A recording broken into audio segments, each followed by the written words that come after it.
आदिवासी से। अरे लगता है कौन? अरे वीर प्रदेश के वास्ते, अरे वीर प्रदेश के वास्ते।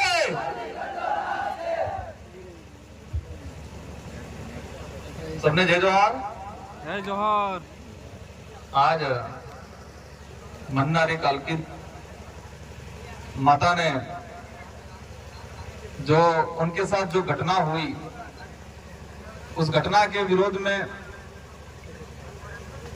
आज यहाँ पर आदिवासी समुदाय, साथ ही एससी और अन्य समुदाय के जिनका जमीर जिंदा है वो यहाँ पर पहुंचे। मैं मेरा वक्तव्य शुरू करूं इससे पहले यहाँ पर जो पंडाल में जो लोग बैठे हैं,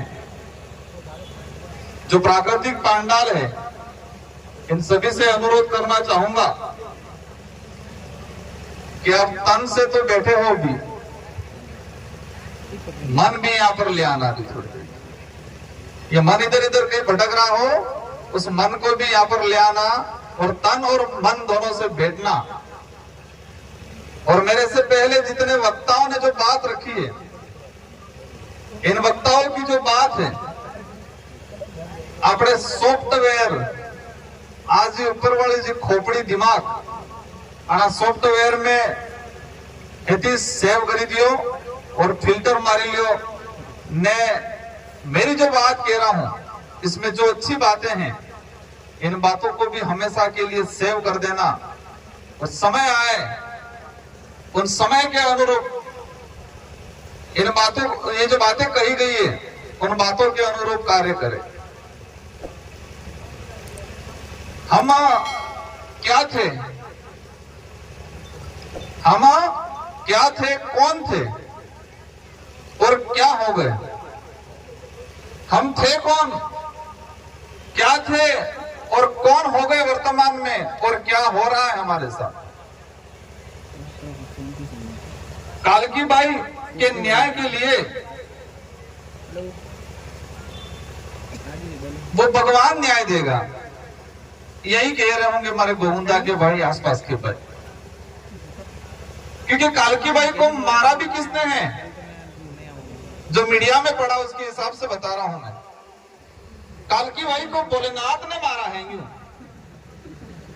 भोलेनाथ प्रवेश करके गए थे प्रताप सिंह के नाम, प्रताप सिंह के अंदर भोलेनाथ प्रवेश कर गए और भोलेनाथ ने उस बुजुर्ग माता को मारा। तो गांवों में प्रचार क्या हो रहा होगा, भगवान ने मारा। तो भगवान गलत हो सकता है क्या? ऐसे भगवान पे थूकता हूं मैं आज। क्या क्या कंडीशन बना रखी है। हम वहां से आए, यहां तक मैं सुन रहा हूं, हर वक्ता बोल रहा हूं, उस वक्ता से पहले जो नारा है वो भी सुन रहा हूं और मेरे लिए भी वो नारा बोला गया। शेर आया, आदिवासी समाज, ट्राइबल और टाइगर, उन शेरों की स्थिति क्या हो गई है, इस पे एक बात याद आ गई और उस बात को बताना चाहूंगा मैं। इसको गौर से सुनना। ये जयसमन के आसपास, सॉरी राजसमन के आसपास फॉरेस्ट का मतलब वन पूरा जंगल इलाका था और एक पामड़ा गया वहां व्यापारी और उसने वहां होटल खोली। एक तो दूसरी होटलें भी थी और इन होटल उस आदमी ने खोली। खोलने के बाद होटल बराबर चल नहीं रही थी, होटल पे कोई ग्राहक नहीं आ रहे थे बराबर बाजार से, लेकिन वहां उसके पास में एक टंकी बनाई थी पानी की। तो उस पानी पीने के लिए जंगल से शेर आ रहा था, पैंथर आ रहा था और वो पैंथर उस टंकी पे पानी पीने आता था चुपके, दिन में, शाम को, सुबह। तो उस जो व्यापारी जो था उसने तरकीब सोची और उस पानी के अंदर अफीम डाल दिया, क्योंकि वो सर कभी कभी आता था पानी पी के चला जाता था अपने जंगल के अंदर। तो उसने देखा कि शेर को कैसे कब्जे में किया जाए, कैसे गुलाम बनाया जाए। और उसने उस पानी के अंदर अफीम डाल दिया और वो शेर उस पानी का आदी बन गया, वो नशेड़िया हो गया। और जो जंगल का राजा कहलाता था वो इतना गुलाम बन गया, उतना गुलाम बन गया कि इस होटल के पास ही बैठा रहता, पानी पी के उस टंकी के पास ही। उसकी ताकत, उसकी आइडेंटिटी को वो भूल गया और वो जंगल का राजा जो कहलाता था वो गुलाम बन गया। और पूरे बाजार में और आसपास मार्केट में ये बात फैलाई कि उस होटल में खाना खाना जाते हैं तो शेर दिखने मिलता है। और उस बात के आधार पे उस मालिक की, उस व्यापारी की दुकान, इसकी होटल इतनी शानदार चल गई क्योंकि वहां पर कोई खाने गया, छोटा बच्चा था साथ में, बच्चे ने शेर देखा, वो पेंतर देखा और जाके उसकी स्कूल में बोला कि मैं कल खाना खाने गई थी मेरे पापा के साथ, मम्मी के साथ, और मैंने शेर देखा। उस कक्षा के अंदर 30-40 बच्चे थे, सबने सुना और 30-40 बच्चों ने अपने घर पे जाके अपने माँ बाप से भी जीत की कि हमको भी शेर देखने जाना है। मतलब वास्तविक पेंटर था। ये कहानी ओरिजिनल कहानी है। और उस दुकान, उस होटल वाले की, उस व्यापारी, उस पामणे की होटल इतनी शानदार चलने लग गई। वो होटल किस लिए चली? क्योंकि इस जंगल के राजा को मानसिक रूप से नशेड़ी बना दिया, शारीरिक रूप से नशेड़ी बना दिया। और वो पेंटर, वो शेर मानो, जो अपनी ताकत को भूल के वो गुलाम बन गया और उसकी होटल चलने लग गई। वही कंडीशन हमारे समाज की हो गई आज। वही कंडीशन हमारे समाज की हो गई है। जो समाज दूसरों को शरण देता था, दूसरों को दान देता था, दूसरों पे दया करता था, जो समाज एक बलशाली था, विवेकशील था, जिसको आज अंधभक्त बना दिया है। और उसी का परिणाम कालकी बाई को मारा जा रहा है और कोई बोलने के लिए तैयार नहीं है। जिस तरह से उसको अफीम देके उस शेर को उसकी ताकत खत्म कर दी गई, इसी तरह गोगुंदा के भाइयों को, आसपास के भाइयों को धर्म का अफीम देके उनको गुलाम बनाने का काम किया जा रहा है। धर्म की बात सुनते ही कई जनों को खलबली भी मच जाएगी। उस धर्म को हम उस धर्म पे थूकते हैं जो धर्म महिला और पुरुष में भेदभाव करता है। उस धर्म पे थूकते हम जो धर्म छुआछूत करवाता है। उस धर्म में जो लिखा हुआ है, अगर शूद्र या आदिवासी कोई मंच, कोई संस्कृत के जो श्लोक है अगर वो सुन लेता है तो उसके कान के अंदर शीशा डाल देना चाहिए। उस जिस धर्म में ये लिखा है उस धर्म पे हम थूकते हैं। जिस धर्म में वर्ण व्यवस्था है उस व्यक्ति को वर्ण व्यवस्था में बांध दिया गया है। और आदिवासी, दलित, हालांकि आदिवासी तो इस वर्ण व्यवस्था में नहीं आते हैं, लेकिन एससी वाले जबरदस्ती घुसे तो वो जाने। क्या स्थिति बना रखी है। मैं जो बोलना चाह रहा था, बातें बहुत सारी सोच रखी थी, लेकिन यहाँ का जो मैंने सुना, आज हमारे वक्ताओं की जो बात सुनी, कैसे लड़नी है लड़ाई हमको। आज एकत्रित हो गए, हम सब ने भाषण दे दिया, आपने सुन दिया, आपने तालियां बजा दी, नारे लगा लिए और घर पे चले जाएंगे। कैसे न्याय लेंगे हम भूल जाएंगे। हम तो कहेंगे 2 रुपए किलो गेहूं मड़े फिर उसे अभी छोटी छोटी थैलियां मिल रही है, तो और क्या चाहिए। उस थैली के अंदर जाके देखेंगे मिर्ची आई कि नहीं आई, हल्दी है कि नहीं है, तेल आया कि नहीं आया, देखते कि नहीं देखते। अभी सरकार दे रही है, सरकार हमको दे रही है। सरकार के, राज्य सरकार की स्कीम है कि फूड पैकेट वितरण किए जाएंगे। हमारा ध्यान तो वहां जाएगा और लाइन में खड़े रहेंगे 2-2 घंटे तक, और घर पे हमारी खेती पशु खा जाएंगे, वहां घास उग गई है, वहां कीड़े खा जाएंगे, वो फसल नहीं देखेंगे हम। लेकिन 2-2 घंटे उस लाइन में खड़े रहेंगे और घर वहां से आते वक्त उस थैली में चेक करेंगे कि मार हो मर लो, मारते धनिया पाउडर नहीं हम जो। मैं भी सरकार का समर्थक हूं, सरकार को समर्थन दे रखा है, लेकिन सरकार की ऐसी स्कीम जो इस देश की गरीब जनता को आत्मनिर्भर नहीं बनाती है, उसको गुलाम बनाती है, उसको परजीवी बनाती है, ऐसी योजनाओं का मैं विरोधी हूं। जो सरकार की योजना इस देश की आम जनता को आत्मनिर्भर नहीं बनाकर परजीवी बनाती है, उसको मानसिक गुलाम बनाती है, उसको और गरीब बनाती है, ऐसी योजना का मैं विरोधी हूं। क्योंकि ये आने वाले समय में इतना घातक हो जाएगा कि हमें करना क्या है, लड़ना क्या है और लड़ना किससे है और किस तरीके से लड़ना है वो भूल जाएंगे। और इस बात पे किस्सा सुनाना चाहूंगा। आपके नजदीक में ही ये माउंट आबू और अंबाजी जो गब्बर वाला जो किला है, अरे किला क्या, वो गब्बर वाला वो पहाड़ है, उसके आसपास आपने बंदर देखे होंगे। माउंट आबू में भी एक दो बार गया हूं, गब्बर की तरफ भी गया हूं। तो आप जब हम गए थे और इसके बाद जो यात्री जाते हैं तो सारे के सारे बंदर उस रोड पे रहते हैं। एक ऐसा जानवर, इतना फुर्तीला जानवर कि इस पेड़ से कूद के उस पेड़ पे जा सकता है।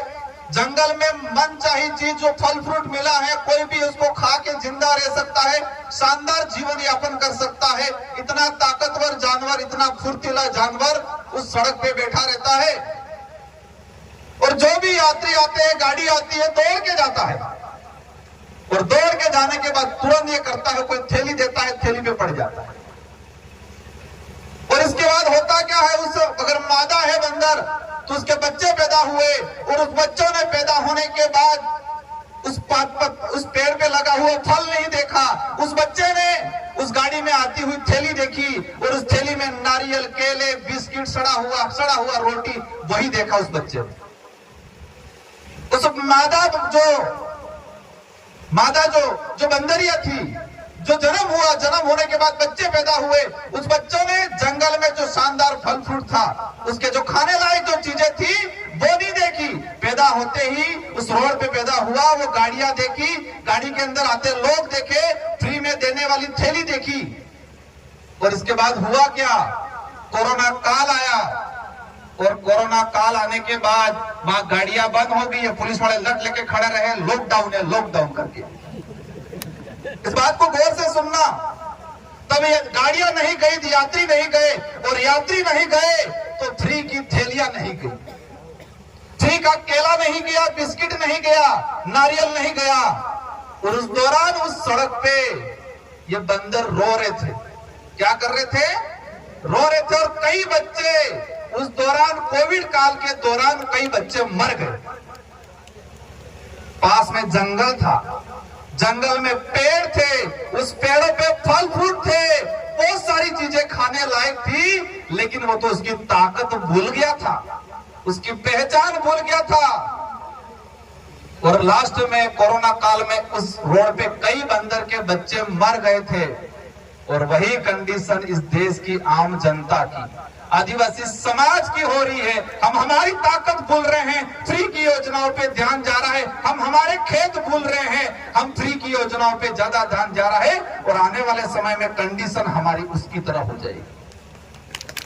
आप समझ रहे होंगे, इतना तो विवेक होगा कि मैं कहना क्या जा रहा हूं। एक ताकतवर जानवर, मैंने दो उदाहरण बताए, उस शेर का उदाहरण बताया, एक माउंट आबू, अंबाजी, और ये दोनों ओरिजिनल घटना है,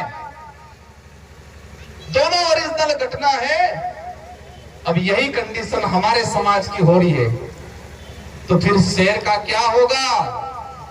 वो अफीम खा के पड़ा रहा था वहां, अपने राजा तो क्या गुलाम बन गया था। यही कंडीशन हमारे कांग्रेस बीजेपी के अंदर घुसे हुए लोगों की हुई है। तो वो कैसे कालकी बाई के लिए आवाज उठाएगा?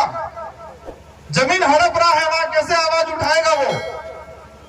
और हम सब मिलके पुलिस वालों को बहुत गालियां देते कि नहीं देते? बेचारे पुलिस वाले क्या करें?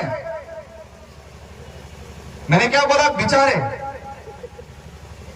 इनके लिए भी एक शानदार बात बता दूंगा।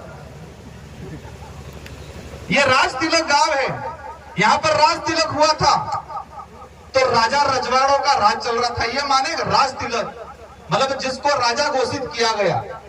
और उस राजा रजवाड़ों के काल में, मुगल काल में क्या होता था? हमारे बुजुर्ग लोग कहते थे, जब हम पैदा हुए, समझदार हुए, और समझदार होने के बाद हमने बुजुर्गों से सुना कि पहले देश गुलाम था, अब देश आजाद हो गया। तो हमने पूछा, गुलाम देश था तब क्या होता था? तो हमारे बुजुर्गों ने कहा कि उस समय काला कानून हुआ करता था। क्या बोला? काला कानून हुआ करता था। तो हमने पूछा कि वो काला कानून क्या था? तो वो काला कानून ये था कि राजा जो बोले वो सेनापति मान लेता था, कुछ भी बोला वो मान लेता था, मतलब वो काला कानून था, इसलिए कहते थे काली जुबान। तो उस समय क्या होता था? राजा बोलता था सेनापति को कि ये दिन नहीं रात है, सेनापति बोलता यस सर ये दिन नहीं रात है, और वही सेनापति सारी सेना को कहता कि ये दिन नहीं रात है, और सारी सेना बोलती यस सर ये दिन नहीं रात है। पुलिस वाले भी सुन रहे, क्या वर्तमान में भी यही हो रहा है?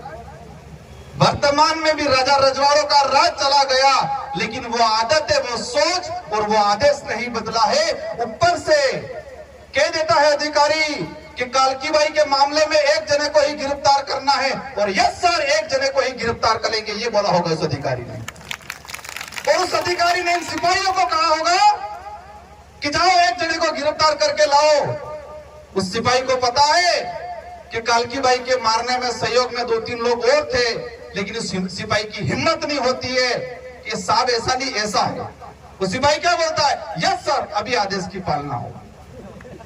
राजा रजवाड़ों का राज चला गया, मुगलों का राज चला गया, लेकिन वो तरीका नहीं गया है। अब हमें पहचानना है कि इस लोकतंत्र के अंदर राजा बन के कौन बैठा है? ये लोकतांत्रिक देश है। हमारे पूर्वजों से हमने सुना कि पहले राजा रजवाड़ों का, मुगलों का राज था, और उस दौरान काला कानून चलता था। तो हमने आजादी प्राप्त कर ली। इस आजाद भारत के अंदर लोकतांत्रिक राज है, जनता का राज है। तो इस लोकतांत्रिक राज के अंदर, लोकतांत्रिक व्यवस्था में राजा बन के कौन बैठा है? उन राजाओं को बनाने में भी आपने ही सहयोग किया। लोकतंत्र की चाबी, इस देश को लोकतांत्रिक देश माना गया है, लोकतंत्र की चाबी है वो वोट है, और वो वोट की ताकत तो हम भूल गए, इस वोट की कीमत भूल गए, और हमने तो जिन्हें खादो इन्हें गाजू, जिसका खाया उसका गाया। वोटिंग के एक दिन पहले पहुआ आ गया, बाजू की साड़ियां आ गई, अभी थैलियां आ गई, थैली में हल्दी नमक दलिया आ गया, और कहेंगे हमें तो जिनो खांगा है नो गांगा, जिसका खाएंगे उसका गाएंगे, और फिर हम वोट दे देंगे, और फिर वो बाजा बन जाएगा। अब आज से ठान के जाना है, इस लोकतंत्र के अंदर जो राजा बन के बैठा हुआ है, जो आपका यहाँ का विधायक हो या सांसद हो, उसको एहसास कराना है 2023 के अंदर कि ये राजतंत्र नहीं लोकतंत्र है। क्या एहसास कराना है? ये राजतंत्र नहीं लोकतंत्र है, ये एहसास कराना है। कराओगे कि नहीं कराओगे? कराएंगे। क्या आज सुन जाओगे, मेरे साथ सेल्फी खींच लोगे, कांति भाई के साथ सेल्फी खींच लोगे, घर पे चले जाओगे, स्टोरी चढ़ा दोगे, और चुनाव के दौरान पुटली मिल जाएगी हम पी के, और फिर हम 5 साल के लिए न्याय मांगेंगे। हमें दूसरों को गालियां देने से पहले, हमने दूसरों समाज या दूसरे नेताओं को गालियां देने से पहले हमें हमारी कमजोरी क्या है, हम क्या कर रहे हैं, उसको समझना पड़ेगा। और उस बात पे मैं आता हूं, मैं सुन के थक गया, राजपूत ऐसे किए, राजपूत ऐसे किए, ये है क्या भला? हम इतिहास पढ़ते हैं, और इतिहास में राणा प्रताप को महाराणा कहलाया। हम इतिहास में ये सुनते हैं कि भारत देश के अंदर एकमात्र राजपूत रजवाड़ा ऐसा था जिन्होंने अकबर की अधीनता स्वीकार नहीं की, और उसका नाम आता है महाराणा प्रताप, और इसीलिए उनको राणा प्रताप से महाराणा कहा गया। तो राणा प्रताप से महाराणा बनाने का काम किसने किया? भीलों ने किया। उस इतिहास में जाना चाहूंगा। महाराणा प्रताप के भाई थे जगमाल और शक्ति सिंह। महाराणा प्रताप का भाई, कोई भी आदमी महान होता है, कोई भी आदमी लड़ाई जीतता है तो परिवार और गांव वाले तो और उसके समाज वाले तो साथ में होने चाहिए ना। महाराणा प्रताप के भाई थे शक्ति सिंह और जगमाल, और वो दोनों कहां थे महाराणा प्रताप की लड़ाई में? हल्दीघाटी का जो युद्ध हुआ उस दौरान जगमाल और शक्ति सिंह दोनों कहां थे? जिस आदमी को हमने शरण दी, ताकत दी, और ताकत देने के बाद राणा प्रताप से महाराणा कहलवाया, वो भीलों की सेना साथ में थी, राणा पूजा की सेना साथ में थी। और आज मैं तो मानता हूं जो राजपूत इस भीलों के लोगों पे अगर अत्याचार करता है तो वो महाराणा प्रताप का खून या उनके पर उस कुटुंब का खून नहीं हो सकता है,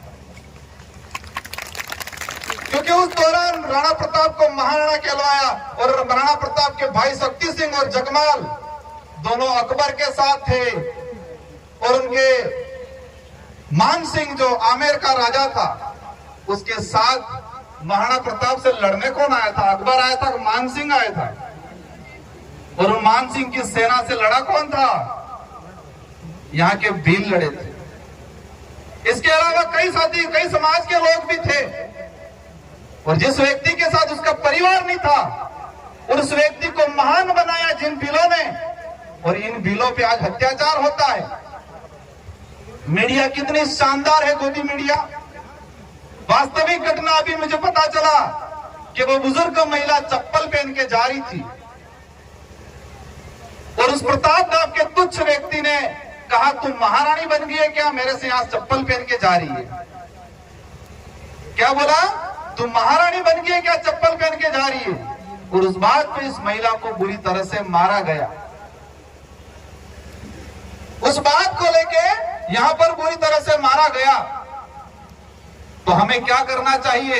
ये लड़ाई अभी गोफन लेके नहीं लड़ी जाएगी। गोफन हमारी कल्चर से जुड़ा हुआ, तीर कमान भी नहीं चलाने। ये लड़ाई शिक्षा से लड़ी जाएगी।